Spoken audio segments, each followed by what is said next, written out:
Quick little thing before I start the video. I just wanted to say thank you guys for being so patient. I know that this video and the next video have taken a very long time for me to get done. It's just been a lot of work, and it's been quite, I guess, creatively overwhelming, to be honest. But I really am happy with how these are turning out, and I really hope that you enjoy these, because I certainly enjoyed researching these and making this video specifically. But I won't waste your time, so sit back, relax, and enjoy, because I think this is a pretty good one.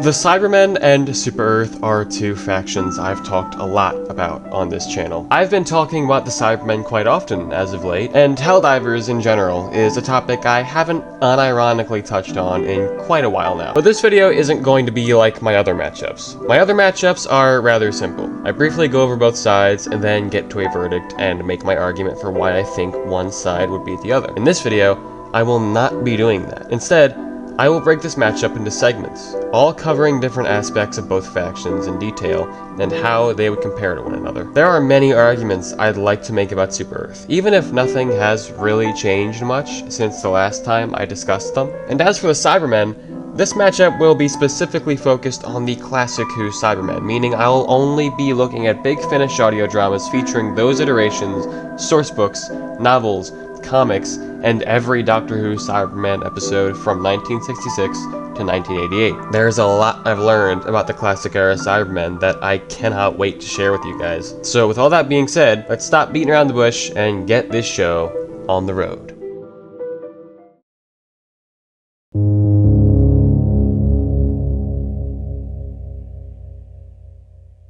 When looking at the classic-era Cybermen, it's important to remember a few things. The TV series is not the only source we have. We have many other sources in the forms of books, episode novelizations, audio dramas, and comics.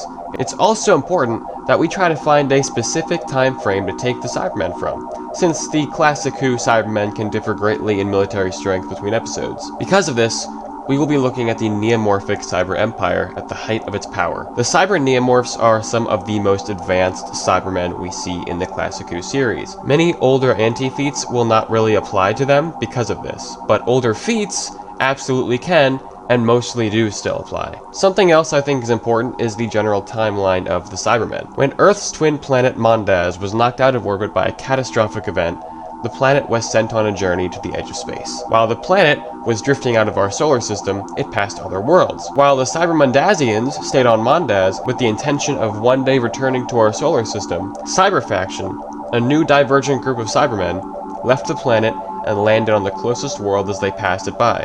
That world, of course, being Planet 14, the 14th planet in our, at the time, ancient solar system. We would see early Cyberfaction in 1968's The Invasion, which canonically took place in 1979. After the events of The Invasion, 1966's The 10th Planet would take place in 1986. During the events of the story, Mondaz was destroyed and we would never see proper Cybermundazians again for a very long time. So all that truly matters here is what happens to the remnants of Cyberfaction. Well, after the invasion, there would be a second divergence. Some Cyberfaction groups would leave the solar system with the goal of galactic domination. The Cyber Nomads would wage war across the stars until finally rediscovering the other Cyberfaction subfaction, now renamed as Cyber Telosians, only for the two to re-merge into the Cyber Neomorphs. I plan to get even deeper into this timeline, even including stuff from the Big Finish audio dramas, but that's a video for another day. The point is, the most important and relevant Cybermen are the early Cyberfactions, Cyber Nomads, and Cyber Neomorphs. Any feats or statements about Cybermundazians or late Cyberfactions will be secondary and mostly irrelevant to me personally.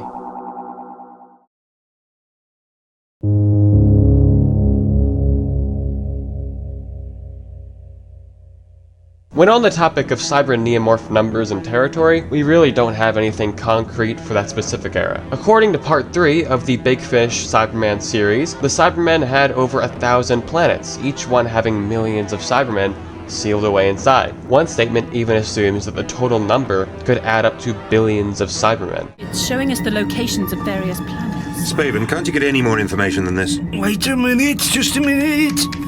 I think... yes, that should do it. Location of cyber hibernation vaults. Hibernation? Yes. We know that after the last cyber war, the cyber race virtually vanished.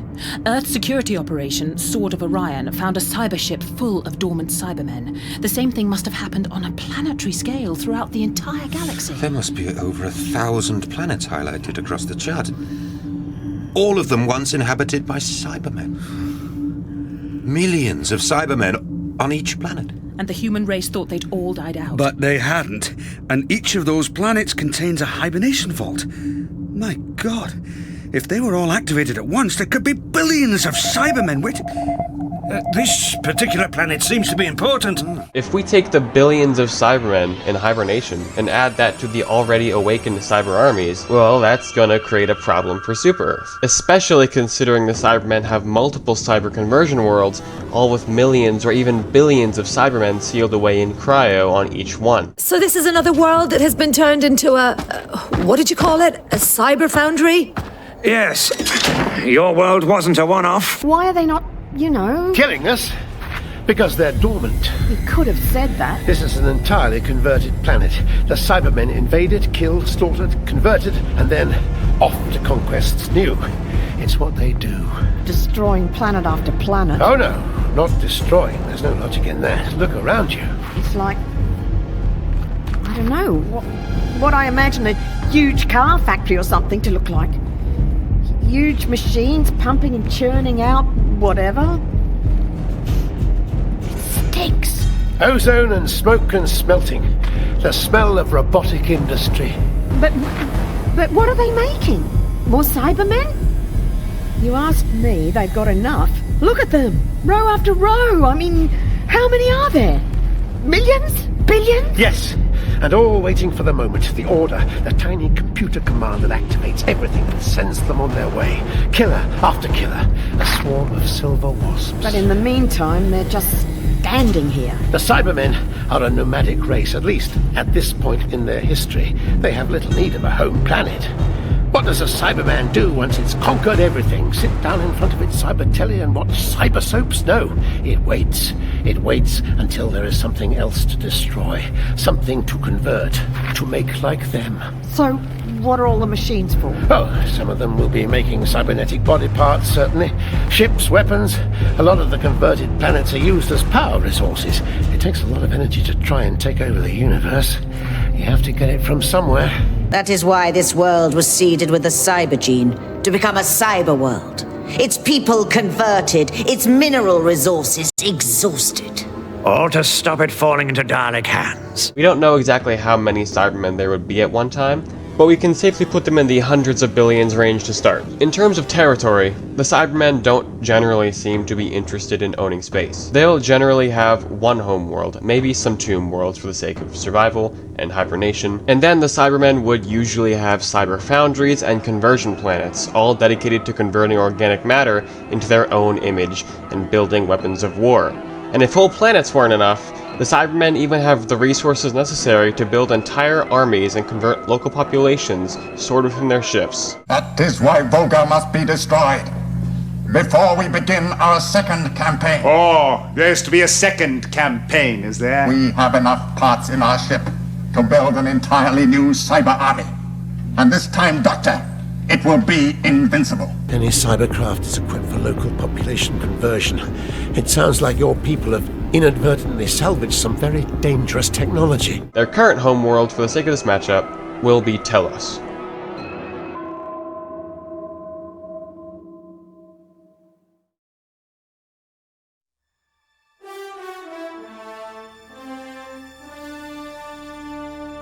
Super-Earth's territory and numbers are far more vague. Using the size of the illuminate poop stain on the galactic map, some buddies of mine have estimated that Super-Earth's map could be about 14,000 light-years from top to bottom. The math might be a little iffy, but I'm willing to assume this is the case for now. We don't exactly know how many planets Super Earth has, considering the galactic map doesn't show us every single world they control. Based on the map, we can see they control over 270 worlds. We obviously need to make some allowances and assume they have more, because they do, but the more and more you assume they have, the less reasonable I think you're being. The Helldivers timeline is ridiculously fast. Earth was a nuclear wasteland. Then 80 years later, they get into their first galactic war. That first galactic war was devastating for everyone involved. Then only 100 years later, you expect me to believe Super Earth has like a grillion zillion planets, even when we have lines like this in-game making their expansion seem extremely small scale? I thought we had a lot of planets when I was a kid,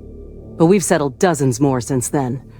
A few generations from now, and the entire Milky Way will be one united democracy. Some people believe Super Earth actually has a ludicrous amount of planets because of some numbers from repeated galactic war scenarios in the first game, and those numbers are all supposed to be canonical simulations, but I have yet to see anyone actually prove that this is the case. The idea of these being simulations also leaves out any context for said simulations. There is just not enough evidence here for me to say Super Earth definitely has a shitload of planets. Yes, I know that it's confirmed we don't see most of Super Earth planets on the map, but even then, you could still argue that their total planet count is sitting comfortably in the high hundreds, maybe just brushing 1,000. This ship will never visit most of our planets.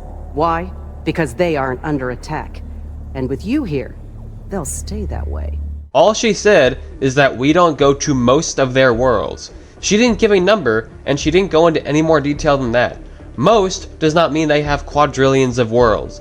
You could interpret this as Super Earth owning 700 worlds and us only seeing about 270 of them. Maybe you have some interpretations of your own, but I have seen no concrete evidence that Super Earth absolutely totally has a billion trillion worlds or some ludicrous number like that. For the sake of this video, I'll simply be assuming that Super Earth has planets numbering somewhere in between 700 to 1,000. Until I see any evidence that disproves this, this is what my stance will be on this topic from now on. When we look at the troop numbers, things yet again get a little confusing. Because of that, I plan to stay consistent with my other videos and simply say, Super Earth likely has trillions of soldiers or something like that. This number might even be generous, considering the fact that during the First Galactic War, it is stated that Super Earth lost hundreds of millions of people, both soldiers and civilians, in total, to the Terminids alone. In the First Intragalactic War alone, the bugs accounted for the deaths of 189 million Super Earth citizens, many of them babies.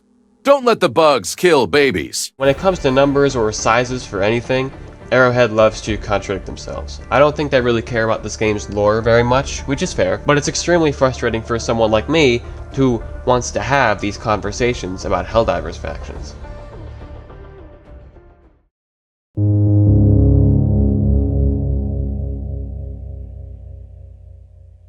Individual Cybermen have made use of a large variety of handheld and integrated weaponry. Cyber-Telosian Cybermen were capable of firing bursts of electricity from their hands, while Cybermundazians and early cyber factions could fire lasers and concentrated blasts of radiation from their chest units. Early cyber factions also made use of handheld weapons, such as these rifles that were powerful enough to take down multiple targets at once.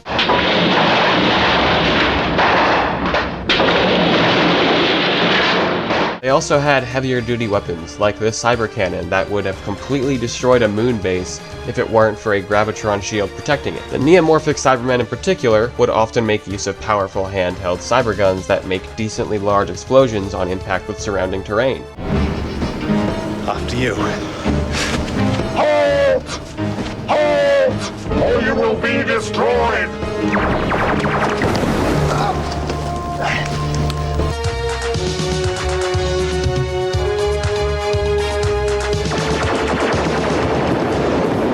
And can also cut through space rock. Cut the statue free and take it into the crowd. Cybermen are consistently superhumanly strong and very resilient. They can kill humans with one blow, break bones, ragdoll grown men, break through metal doors, tear androids to pieces.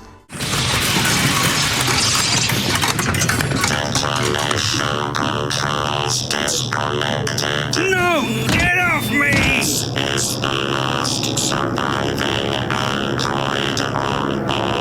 Naomi, you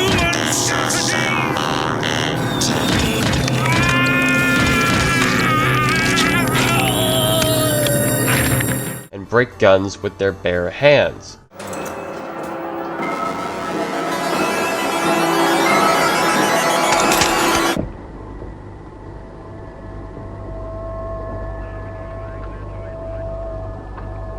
Blimey. Cybermen are consistently bulletproof, aside from the 2 anti-feats shown in Attack of the Cybermen. What is it? Let him have it! What's your game, Linton? Over!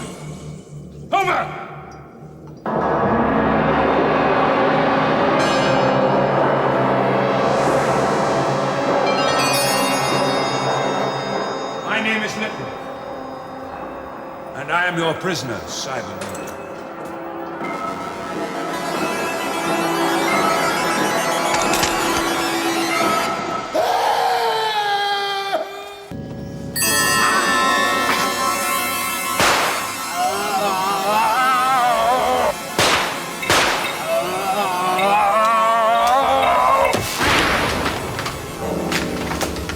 But these anti-feats aren't at all consistent with the rest of the series, so I'm simply going to discard them.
Someone's trying to attract your attention. Come on!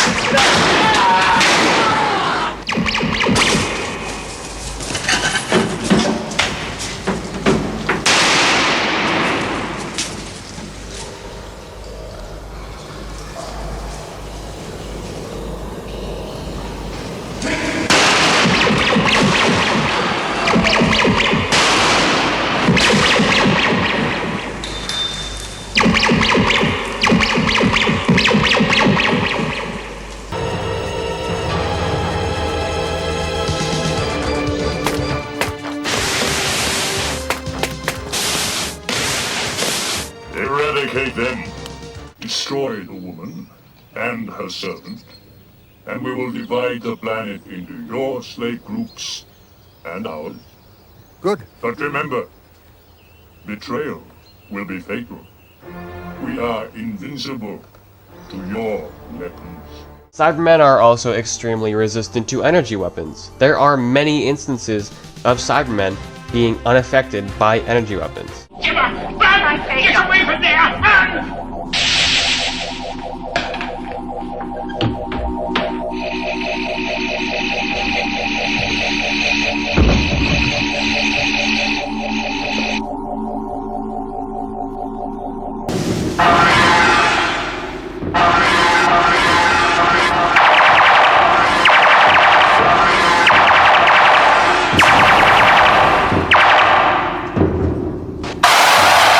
Answer me or I fire!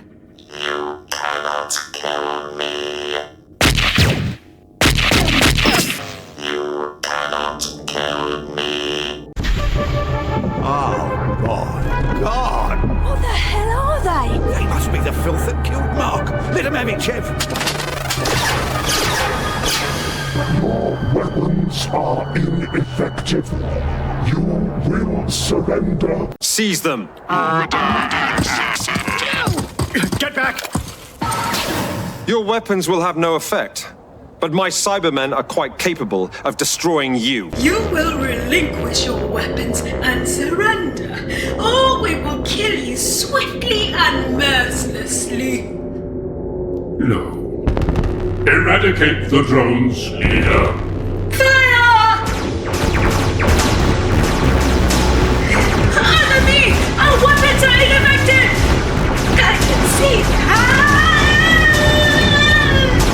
Usually only the most powerful or destructive energy weapons are capable of killing Cybermen in 1 or 2 shots.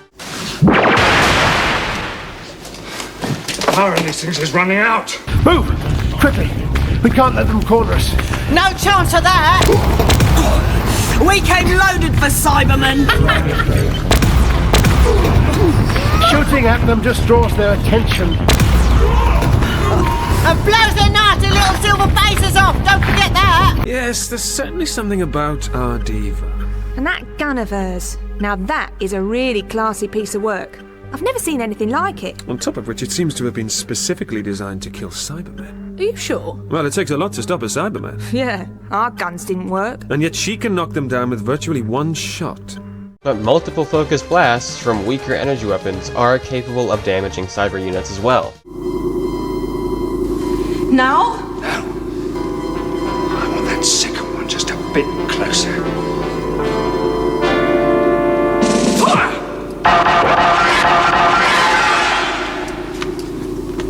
Come back!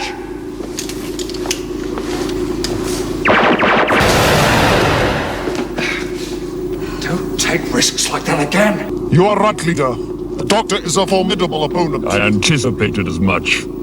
Activate the charge. Leader! He has been damaged by gunfire. There is still resistance. Wait till it's near! Then concentrate your fire!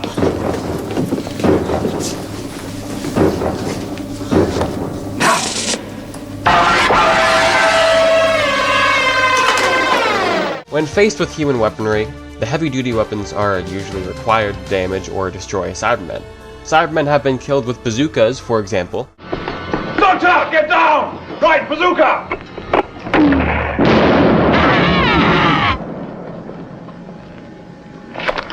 And while some cyber units have been killed with grenades,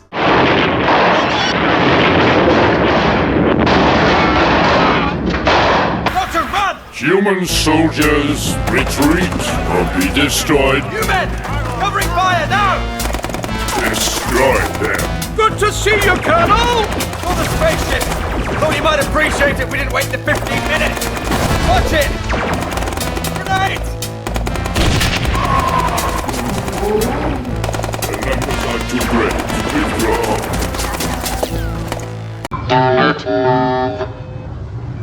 Sergeant, grenades. Yes, sir. Do not resist. You will obey instructions. What do you want us to do? You will come with us. Obey. Ready, sir. Obey or you will be destroyed.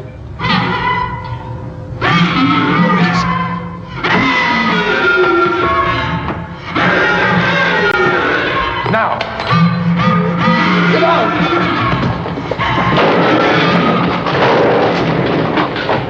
we can also see in The Invasion that the primitive early cyber faction Cybermen are still extremely resilient against such weapons. Now! Get out!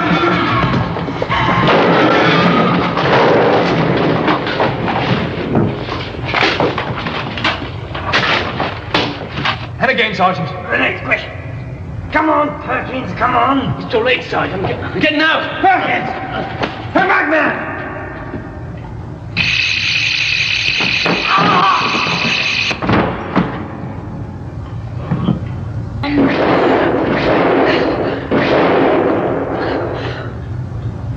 Isabel! Jamie, Zoe, are you down there? Yes, FBI! No!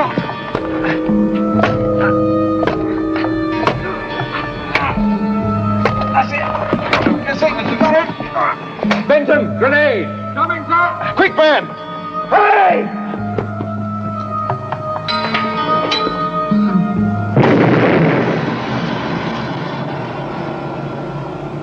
I just don't believe it, sir. All them grenades and he still came out of it. Yes.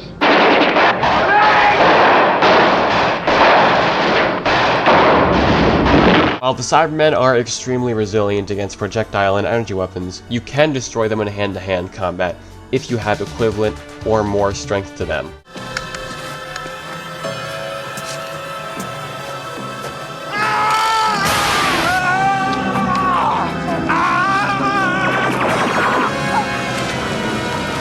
At this time, the Cybermen would also have a weakness to gold, or more specifically, they would have a weakness to similar conductive metals. We do have anti-feats of Cybermen simply dying on contact with gold weapons. In Silver Nemesis, a gold-tipped arrow somehow penetrates the chest armor on these cyber isomorphs. A hit. A very palpable hit.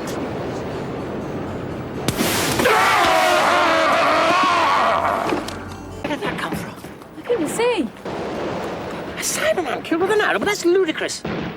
Unless, of course, the head's made of gold. That's real gold. Yes, the only substance to which they're vulnerable. Classic. Gold dipped in poison. Even though we also just watched one take a barrage of bullets a few shots earlier.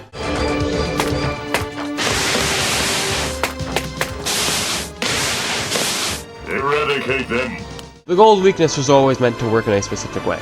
The weakness isn't necessarily gold itself, it's the gold particles that end up suffocating and killing Cybermen as it enters their respirators. Humanity and its allies were able to use this weakness to their advantage and make the glitter guns, weapons that fired concentrated gold particles that suffocated the Cybermen on impact. This technology was so effective at turning the tide of the war that we have a statement from a nomad cyber leader claiming that the only reason the Cybermen didn't wipe out humanity and its allies was solely because of the planet Voga and its supply of gold. We are destined to be rulers of all the cosmos. No, I don't think so somehow. You tried that once and you were nearly wiped out. Because of Voga and its gold. If humans had not had the resources of Voga, the cyber war would have ended in glorious triumph. The chances of Super Earth discovering and utilizing a weakness such as this are quite low, in my opinion, but the weakness is important to bring up regardless.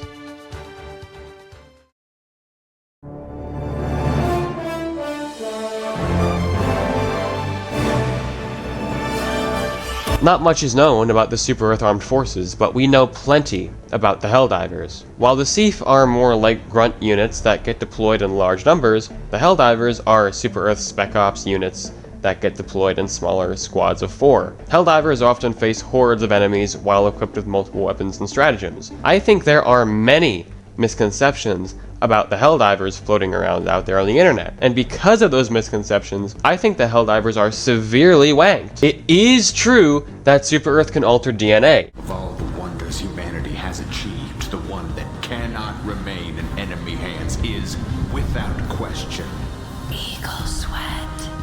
With patented nanofragrance technology that literally rewrites your DNA to make you smell like a hero of the Federation. Eagle Sweat. Don't just smell it, live it. And it is true that Super Earth has a selective breeding program in the form of CO1 permits, but these alone don't prove high-tier superhuman characteristics. What does prove those characteristics are feats. I used to think Helldivers were simply peak human, which to me is a human being at maximum possible strength with all bodily limitations removed and adrenaline pumping. But I do think that now, after the inclusion of the Platinum Bar missions, I have to concede that Helldivers are low-tier superhuman. And since this video is already probably going to take a while, I think I might as well just give my detailed thoughts on some of the feats I've seen and heard of in debates and videos. First up, we do have the fact that Helldivers can punch automatons to death. And when they do punch automatons, you can cause chunks of metal or broken limbs to fly off of their bodies. Objective critical stratagem no longer available.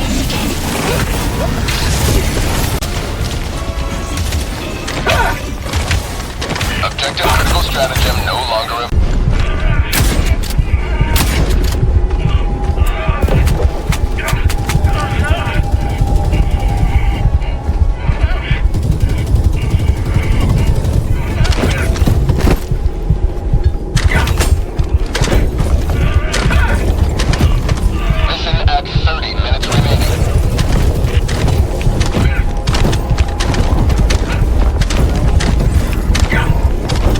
Due to outside logic from Ruger Rabbit that just made sense to me, I was generous and believed that automatons had titanium armor, even though we didn't actually know what they were made of. So you are correct here. There's nowhere in the lore that states the automatons are made out of titanium. The reason why I say that they're made out of titanium is because we know that they are scavengers and get basically all of their technology from Super-Earth. Given that all of Super-Earth's armor is made out of a titanium alloy, it just makes sense that the automaton's armor is also made out of titanium. I do not believe that every single automaton from every nut and bolt and even the little basic soldier troopers are made out of titanium. They would have to kill an egregious number of Helldivers in order to acquire enough titanium to make a single Devastator, but I do think that it would make sense that the armor, specifically the plating, would be made out of the same thing that the Helldivers' armor are made out of. But since then, we've gotten this. The automaton troopers have steel-plated fists, and automaton devastators have reinforced steel fists. They're officially made of steel, not titanium. So are Helldivers breaking steel robots with their bare hands? Well, I don't think smacking an automaton trooper to death is that impressive, considering those things have no proper armor plating and get shredded easily by a 9mm pistol using hollow point rounds.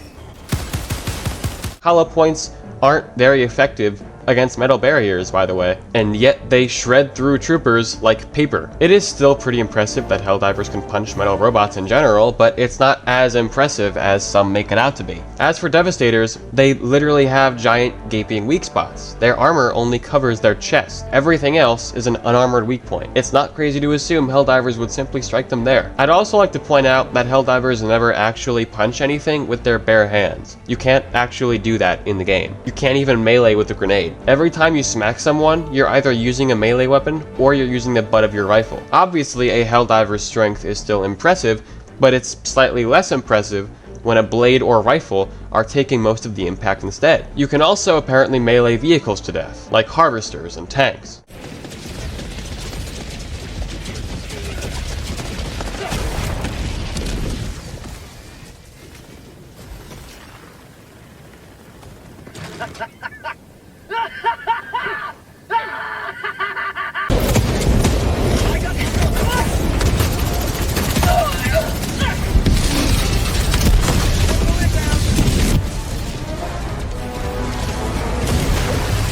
The only problem is, I personally chalk this up to gameplay or exceptions. The strategies people use to do this seem pretty specific. Apparently melee weapons and bayonets are effective at negating the effect of armor, and these players always use the same armor passive, that being the peak physique passive. I could only find 2 clips of something like this happening, and both of them line up with that trend I noticed in online discussion. I've seen an argument that I personally think is just ridiculous, and it all centers around the autocannon. Some will try to convince you that the autocannon is firing 40mm rounds, equivalent to what you would see on naval ships. This is absolutely absurd, and I'm sorry, it's tangent time now. People will deadass look you in the digital eyes and try to convince you that this and this are the exact same weapons. Now, I mean, if you maybe hadn't noticed the ludicrous size difference between these 2 weapons, I think we should look at the quote-unquote evidence used for this astonishing feat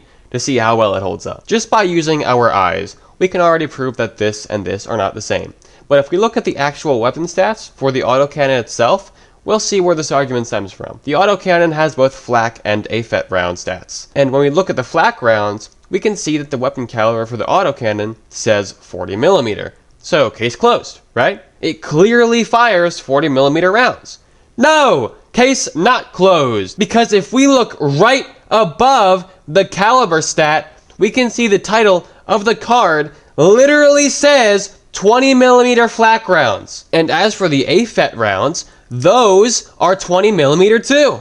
Everything says 20mm aside from this one number on one card that is immediately contradicted by not only the title of the card, but also the explosion on impact stat at the very bottom. So people who try and say Helldivers are firing 40mm naval cannons on their shoulders are cherry picking one number on the flak chart that is contradicted 3 times on the secondary AFET chart and 2 times on the flak chart itself. This 40mm thing is very clearly an error or misinput of some kind. We obviously have handheld 20mm cannons in real life, and funnily enough, those guns are far closer in size to the autocannon than a freaking 40mm anti-air cannon is. There's also this video of a guy firing a 20mm cannon. I don't think anybody's ever tried to manhandle a 20mm cannon from the hip, but actually I'm almost certain nobody has on YouTube. Well, maybe there has, but it's not me. I gotta try this. Well, hopefully I still have a thigh after this. 20mm cannon. Fire in the hole.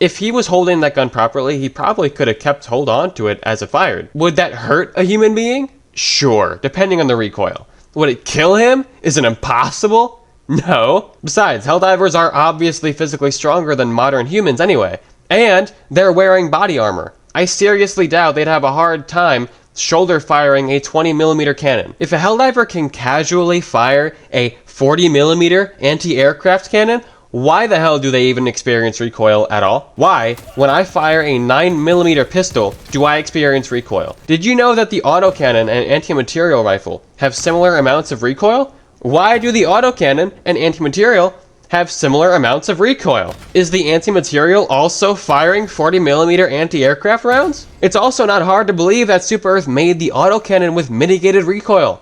I don't doubt they'd have the technology required for such things, considering they even found a way to make a super compact shoulder-mounted autocannon that doesn't exist in the real world, as far as I know. It's honestly mind-blowing that I even have to make an argument about this. The sizes don't match up, the recoil doesn't match up, the logic doesn't match up, and even the stats used as evidence for this very claim do not match up. The autocannon is not firing 40mm anti-aircraft rounds. This and this are not the same. End of story. Tangent over. The best argument for the strength of Helldivers is the fact that they can lift 500 kilogram platinum bars. For those who don't know, 500 kilograms would equate to 1,100 pounds. So Helldivers are capable of lifting and walking with 1,100 pounds. Now, that is an impressive feat of strength. It is possible to argue against this feat though.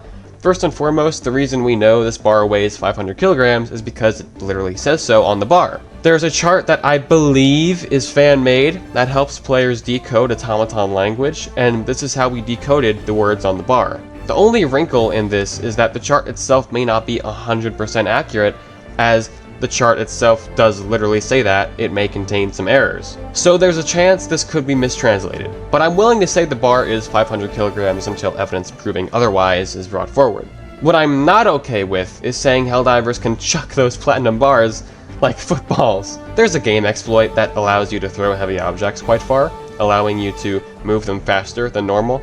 That exploit is achieved by pressing the throw button, then pressing the drop button right as the object is about to leave your hands. Glitches and exploits are not canon. That is gameplay. I don't understand why this needs to be said. Not everything in gameplay is canon, especially when the default throw animation has you literally tossing the bar like a handful of inches away. If the Helldiver is strong enough to chuck the bar like a football, he wouldn't be weighed down to a slow jog while carrying it. This is, again, not debatable to me. End of story. A Helldiver carrying the bar at all is already impressive enough. You don't need to be unreasonable and wank this feat to a ridiculous extreme. At the end of the day, I personally believe Arrowhead doesn't truly intend for Helldivers to be full-blown superhumans. There are armors in-game that are stated to enhance the strength of the wearer, and in the description, it's implied that a Helldiver with this enhanced strength could crush a doorknob.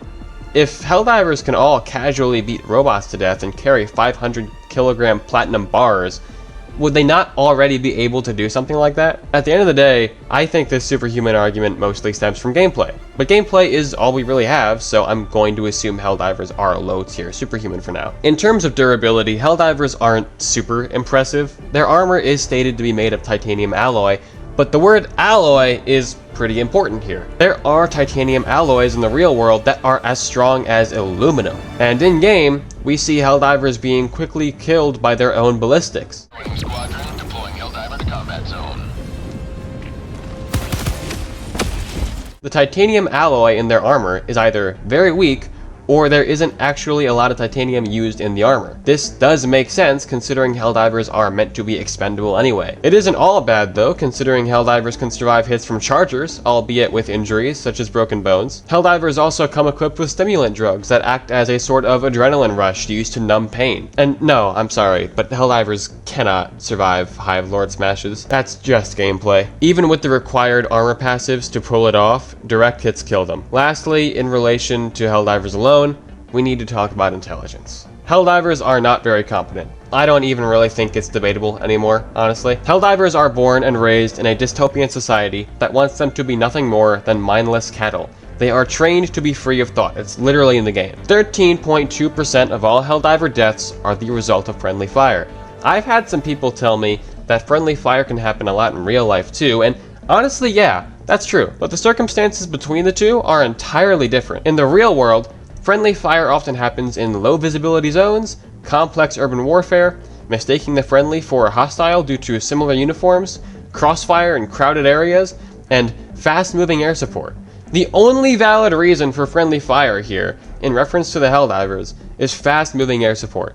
Literally every other possibility should be negated, and the fact that they still happen makes Helldivers look even dumber. Helldivers have trackers built into their HUDs. Therefore, they know where their teammates are at all times. Low visibility and confusing the friendly for an enemy should simply be impossible. There are also only 4 Helldivers on the field maximum, sometimes even less. Urban warfare and crossfire in crowded areas should not be a concern, especially, again, with the built-in trackers. The Helldivers have all the odds in their favor, yet they still suffer from an abundance of friendly fire incidents. So much so that they are congratulated for not shooting each other when they get back to the ship with no friendly fire casualties. Mission complete without a single friendly fire incident. That will save paperwork. No friendly fire incidents. Well done. You also have the Helldivers being portrayed as utter buffoons in the game's marketing. Mobilization of war. We will form the clenched arm. Worth dying for. This tortured existence. And if this wasn't enough for you, the creative director of Helldivers 2 basically says that Helldivers are incompetent and that is the joke. This whole game is literally one big satire. I don't know why some people take it so seriously. To end this segment off, I'd like to briefly touch on the weapons Super Earth often uses. Super Earth makes widespread use of simple kinetic weapons that are more or less identical to modern-day firearms, according to the game stats. To do any meaningful damage to cyber units, Super Earth will have to rely on their heavier artillery. I think grenade launchers, rocket launchers, anti-material rifles, and autocannons would do the trick. As for energy weapons, I think the same would apply. Only the heavier duty energy weapons would be able to take down Cybermen. Now, I know this was a long segment, but there were just a lot of things I felt I needed to address about Helldivers specifically. It's been a while since I've covered these guys, so I think it was good for me to just info dump my latest thoughts and findings here. But with all that being said, let's just move on to the next segment.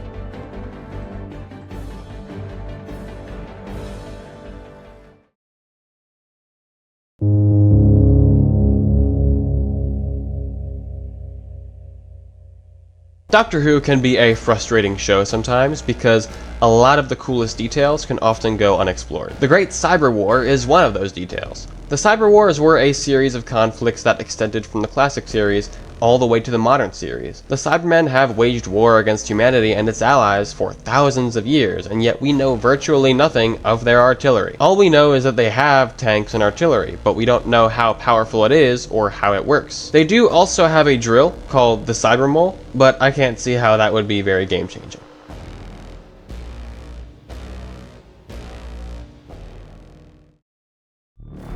For Super Earth, the vehicle situation is only slightly better. Super Earth only really seems to make use of fast recon vehicles, exosuits, and bastion tanks. We can confidently say that the Seath don't have access to vehicles we haven't seen, considering the fact that Super Earth hadn't even started building tanks until 2 years into the Second Galactic War. If they didn't even have tanks for that long, they clearly don't have many options. Exosuits and tanks are not super heavily armored, and would likely be taken out with heavier cyber weaponry, but just because they're lightly armored doesn't mean they won't be incredibly useful on the field.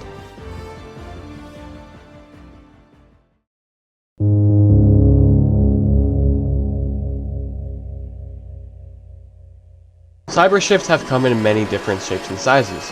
The neomorphic Cybermen we intend to use have frequently made use of a specific cyber warship design. We have no measurements for the ship's size, but it has to be big enough to fit several cryovaults that individually contain over 1,000 Cybermen. What are those things around the walls? Storage containers? Cyberpods. Be careful. They're for storing Cybermen. Oh, you're quite safe while they're dormant.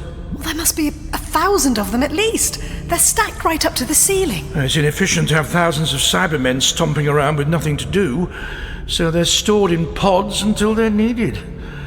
The pods are hibernation units. They also have power, so they can be launched into space and descend to a planet like parachutes. This one's sitting out on its own. Daniel, be careful. It's all right. It's empty. Well, the others won't be. How many Cybermen on all these ships, do you think? Well, there'll be several vaults on this ship. Many more throughout the fleet.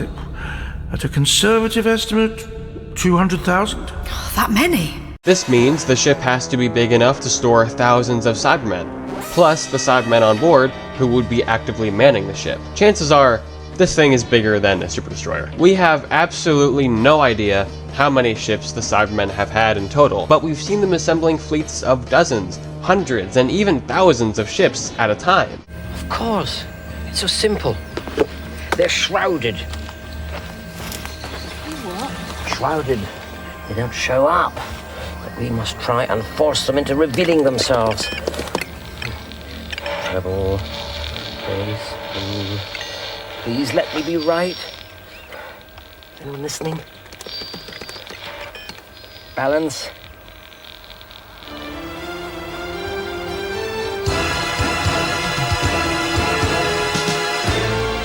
What are they? Cyber warships. Thousands of them. They were invisible. Primitive cyber ships have been completely destroyed by human weaponry, such as the transport ships from the Invasion being destroyed by a chain reaction caused by anti-missile warheads. Major, I think we stand a good chance of getting at least 90% of them. We haven't got enough missiles. Oh, please, Major. Just knocking out half a dozen of them will do very little good at all. Let's try for them all. Look, miss, I know my business, and I'm telling you we haven't got enough missiles. Yes, you have. These things are coming in a formation pattern. Now, if you set your missiles carefully, you can set up a chain reaction of explosions.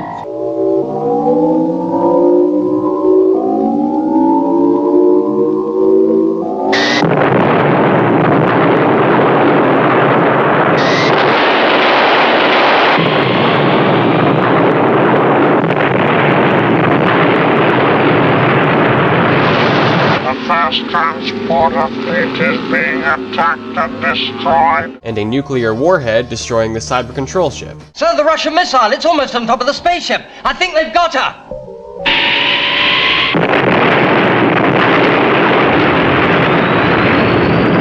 In Hour of the Cybermen, a Neomorph flagship is attacked by human explosives of unknown power. Leader, instruments detect several objects in the water descending to our location. What are they? Unknown. Reva, hold on to something. All right, Doctor.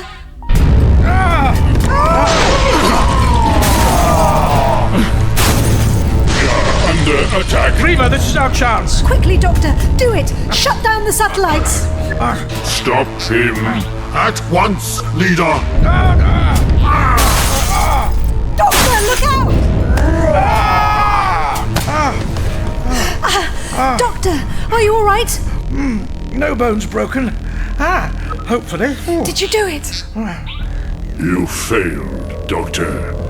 As I said you would, the satellites remain fully operational. At the end of the day, the damage done to the ship seems extremely minimal, if there even was any damage. And I say this because the Cyber Leader ultimately seems completely unconcerned with the damage done. He doesn't ask for a hull or shield status, and he doesn't even bother ordering any form of retaliation. And yes, speaking of shields, cyber ships have shielding technology. Well, don't take my word for it then. An ion field is enveloping the rear section of the hull. Activate emergency shielding. Power unstable. To add to cyber ship durability, I do think it's worth mentioning the cryovaults on Telos. A cryovault on Telos was built to survive the planet exploding. Riordan, we've got to rig this place up with explosives. Have you got the necessary gear? We can use missile charges and rig up timing mechanisms. I vote that's what we do. You're thinking we may not have time to get away before the Cybermen wake up, aren't you? Maybe. I also think there's a good chance that if we try to destroy the vault by firing at it from space, well, it was built to survive a planet exploding, wasn't it? We run the risk that we might just dent it. If a simple cryovault can be this durable, I personally see no reason why the Cybermen couldn't use this kind of armor on their ship hulls, as long as they have the resources. When it comes to cyber ship weapons, we don't have much. They have missiles and laser cannons. All I've been able to find so far as any kind of weapon strength feat is this one scene from The Invasion. Oh, the stupid thing!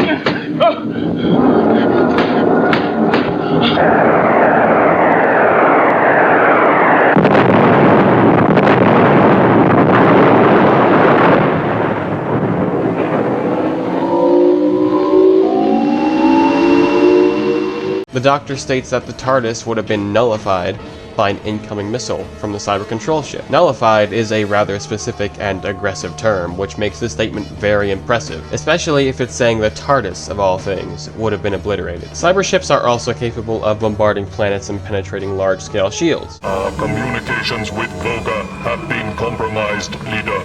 No matter. We have everything we require. Send a ship to bombard the planet. Yes, Leader. The rest of the fleet will proceed to the Aurum.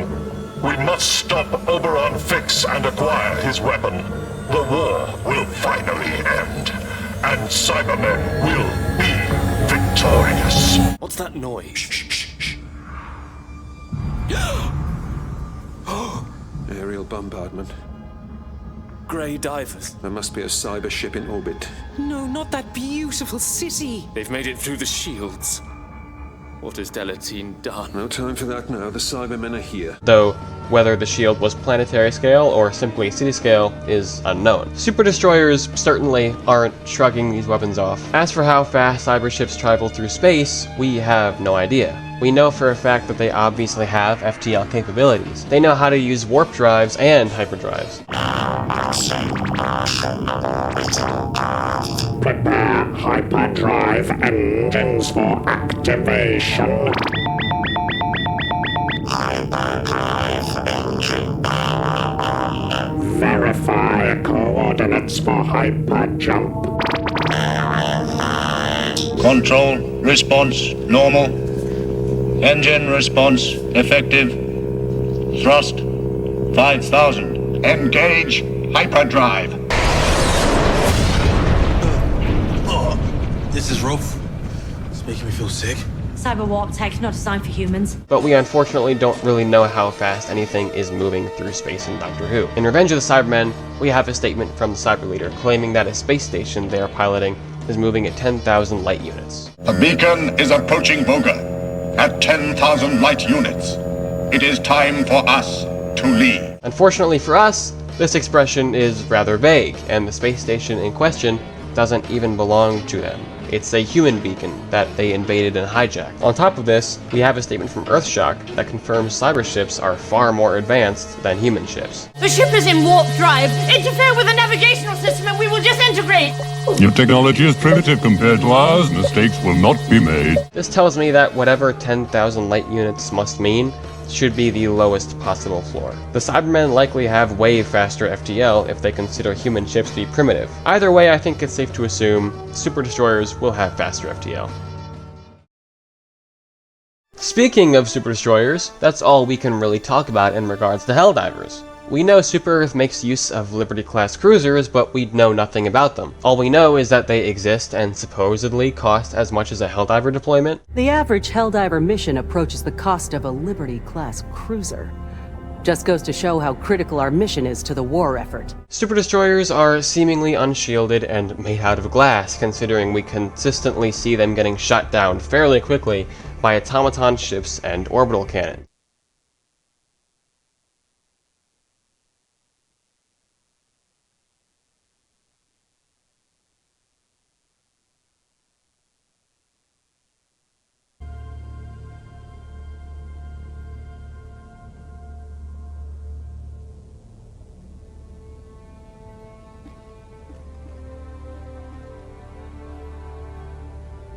I also think it's safe to assume the automaton orbital cannons are likely fairly similar to the Super Earth orbital cannons, considering they both operate the exact same way, as we can see in a leaked mission type that involved hijacking a bot orbital cannon and shooting down one of their ships.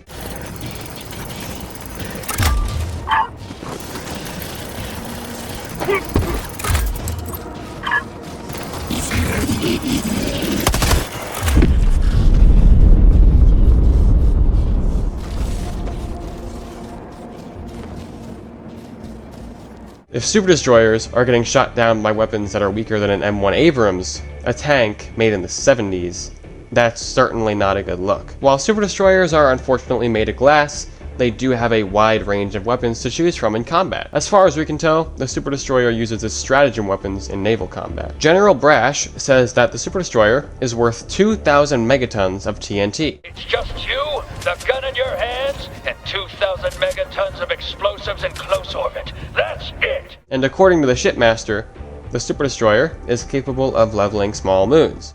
You know, this destroyer has enough ordnance to level a small moon. I've done the calculations myself. Some people have tried arguing that this means super destroyers can destroy moons equivalent in size to our moons, but this is just false. First of all, leveling a moon does not equal destroying a moon. That isn't what that means.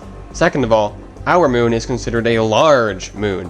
The smallest moon in our solar system is just 1 kilometer in diameter.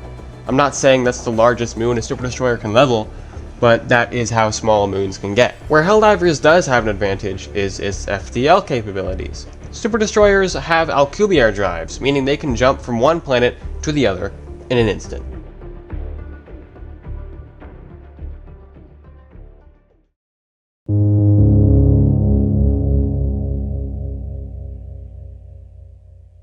The Cybermen have made great use of planet-busting and population-killing bombs and super weapons. They have bombs that can fragmentize worlds. Cyber bombs, the most compact and powerful explosive devices ever invented. Yes.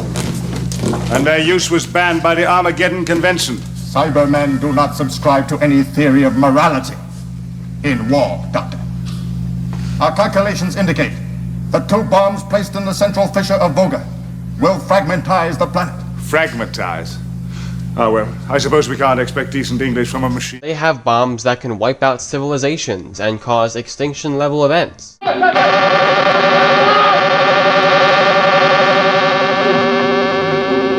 no longer need you. The Cyber Megatron bomb will be delivered.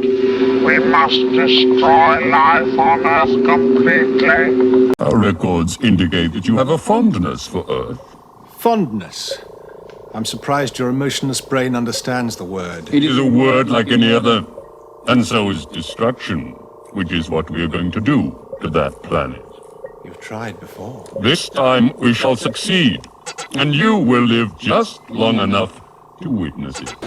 Supplementary power on. Hurry. Power building. Magnetic clamp. Magnetic clamp. How much damage could this bomb do? Enough. Enough for what? To make life intolerable for the few who survived. And they even have the ability to cause mass droughts on a planetary scale. Britain has been subject to drought. This is the result of cyber technology. We have taken your water. We have usurped your secret satellite defenses. They do not protect you. They may be the instruments of your death. A pulse from those satellites has evaporated Britain's lakes and rivers. You have seen this demonstration of our power. Prepare for a further demonstration. They can even use this technology to dehydrate and kill all life forms on a planet by evaporating the water in their bodies. Beginning now.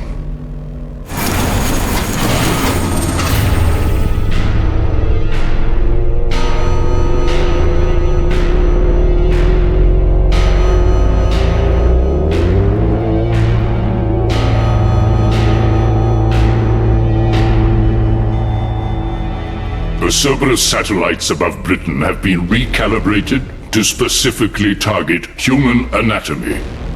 Those afflicted will lose the water from their bodies. Within 60 minutes, they will begin to die. Your world leaders have until then to surrender to the dominion of the Cybermen. We'll see about that. If, however, you do not surrender within 1 hour, the Cerberus network will target the rest of your planet, the rest of humanity. Within that hour, any attempt to destroy the satellites or to attack the cyber fleet will be taken as a refusal to surrender, and you will die. It started. Go as fast as you can. I see the coast ahead. The Cybermen have transmat beams that allow them to surprise attack and infiltrate enemy territory. And they are also capable of mind controlling or mentally immobilizing humans, sometimes even on a planetary scale in the correct circumstances. 1 hour before invasion, the cyber transmitter units will be launched into orbit around Earth. The effect will be immediate. Yes, transmissions will penetrate all areas. And if it doesn't work? Humans cannot resist cyber control. The Cybermen even make use of biological warfare when they feel it necessary. They also have had access to time travel, but it's generally stolen from other races.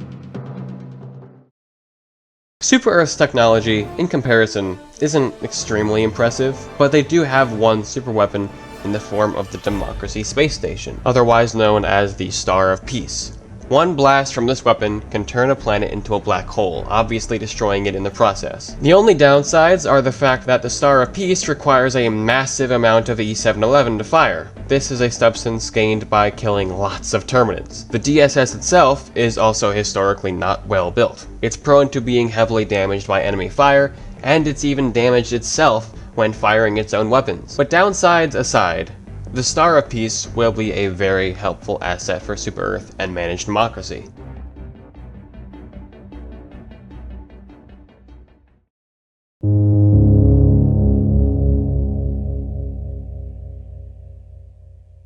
The Cybermen are not strangers to fighting conventional battles, but they often fight in non-conventional ways as well. The key word for understanding the Cybermen is patience. They are extremely subtle and are capable of waiting for hundreds or even thousands of years before emerging to strike a devastating blow against their enemies and win the war before it's even started. Every time we see the Cybermen in the show, they aren't fighting traditional army versus army battles. They have a master plan that they pull off in an effort to strike a devastating blow against their enemies before the battle even starts. They may attempt to destroy planets, or they will immobilize, destroy, or corrupt life forms on said planets. And according to this statement, it's implied that Cybermen cannot be controlled. You can't control Cybermen. You can't just make a few of them to win a war for you. If you turn a human being into a Cyberman, the human being gets stronger, faster, smarter. Enough to defeat you? Oh yes. Then I don't see But what they the problem is. lose something, Liam. Someone once said that they lose their soul. The spark that makes them really alive. They lose their ability to feel. Their emotions just dry up and die. So what's left after that? So Super-Earth couldn't just convert a cyber army of their own, because it would ultimately backfire if they used cyber technology. Usually, interference from the Doctor is the only reason their plans don't work out. But unfortunately for Super-Earth, the Doctor isn't here this time. Super-Earth doesn't know what the word patience means. Super-Earth's strategies consist of throwing brute force and numbers at their enemies and hoping it works out. And in fairness, this tactic works just fine, even if it results in massive losses. Their enemies employ the same strategies, so Super-Earth just fights fire with fire. This may be a less desirable tactic against an enemy that uses your troops as spare parts and reinforcements, though.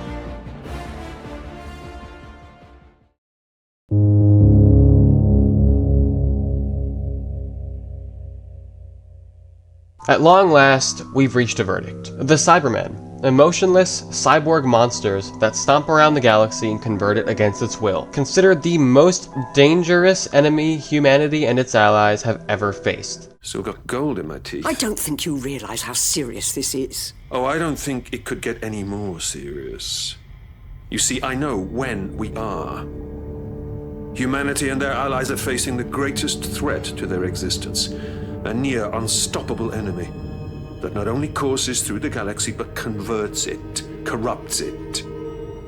How exactly would Super-Earth fare in a galactic war? If the Cybermen fight a fully conventional battle, I think Super-Earth may actually have a decent shot at victory. The only problem for them is the fact that the Super Destroyers wouldn't stand much of a chance against cyber ships with superior firepower. They'd struggle heavily on the ground as well, considering all of their primary weapons aren't going to be totally ineffective against cyber units. Meanwhile, the Cybermen would have a fairly easy time hurting and converting their new human adversaries. I believe the Cybermen would also be able to match Super-Earth for numbers fairly quickly, even if they have to resort to partially converted cyber slaves to raise their numbers faster. There was a transmitter at its north pole, inaccessible by air, disrupting our hospital ship, so we had to destroy it.